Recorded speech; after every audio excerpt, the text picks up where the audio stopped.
Revue de presse du mardi 15 octobre 2024. La CPI a décidé de réactiver les enquêtes pour des crimes commis au Nord Kivu depuis 2022. Peut-on s'attendre à un cessez-le-feu entre la RDC et Kigali? Les lignes bougent entre Kinshasa et Kigali. Voici le principal titre de journaux parus ce matin à Kinshasa. Madame, Monsieur, bonsoir.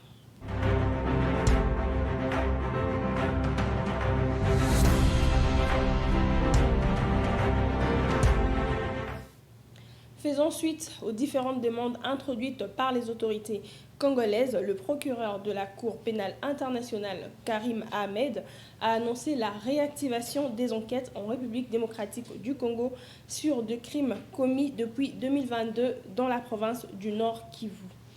Pour la référence plus, la pression a porté ses fruits.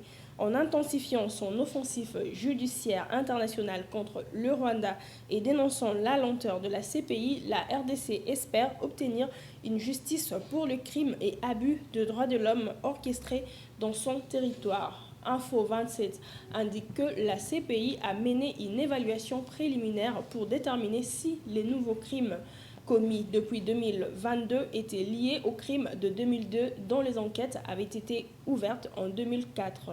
Après cette évaluation, le procureur de la CPI a décidé que tous les crimes présumés commis au Nord Kivu depuis 2022 seraient intégrés à l'enquête en cours depuis 2004. Les bureaux de la CPI vont examiner de manière globale, indépendante et impartiale la responsabilité de tous les auteurs présumés de crimes de guerre relevant du statut de Rome de la Cour pénale internationale.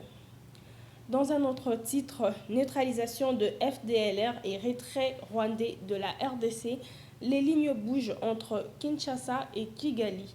Kigali reconnaît enfin la présence de ses troupes en République démocratique du Congo.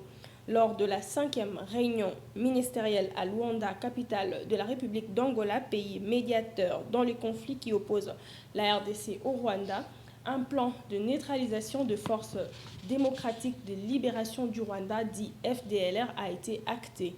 Le Rwanda a pris l'engagement de retirer 4000 militaires de l'Est du territoire de la République démocratique du Congo. Selon le phare, le cessez-le-feu reste encore hypothétique, le Rwanda n'ayant pas accepté formellement de retirer ses troupes des territoires congolais. Kigali ne semble pas adhérer à l'idée de l'exécution harmonieuse et concomitante des obligations des parties dans la voie du cessez-le-feu. La partie rwandaise cherche encore à gagner du temps. En économie, la Banque mondiale s'active pour des investissements en RDC. Forum des As annonce le lancement du programme d'investissement pour la forêt et la restauration des savanes. Le projet P-Forest a été lancé hier lundi 14 octobre à l'auditorium du Fleuve Congo Hôtel de Kinshasa. La ministre d'État en charge de l'environnement et du développement durable, F. Bazaïba, a lancé les coups d'envoi de ces programmes du gouvernement congolais financés par la Banque mondiale à hauteur de 300 millions de dollars américains. Ces programmes, prévus pour 7 ans dans les provinces de Kinshasa, Congo central, Kwilu, Kasaï central, Kasaï oriental et Lomami visent à améliorer la gestion de paysages forestiers et renforcer les moyens de subsistance des communautés citées. Toujours avec la Banque mondiale, Info 27 fait mention d'une somme de l'ordre de 7,3 milliards de dollars américains pour exécuter 22 projets en RDC. La première ministre Judith Suminwa a échangé hier lundi avec la directrice des opérations de la Banque mondiale, Anna Begeberd. Merci à vous de nous avoir suivis. C'était tout pour aujourd'hui et bonne suite des programmes sur Éléphant Télévision.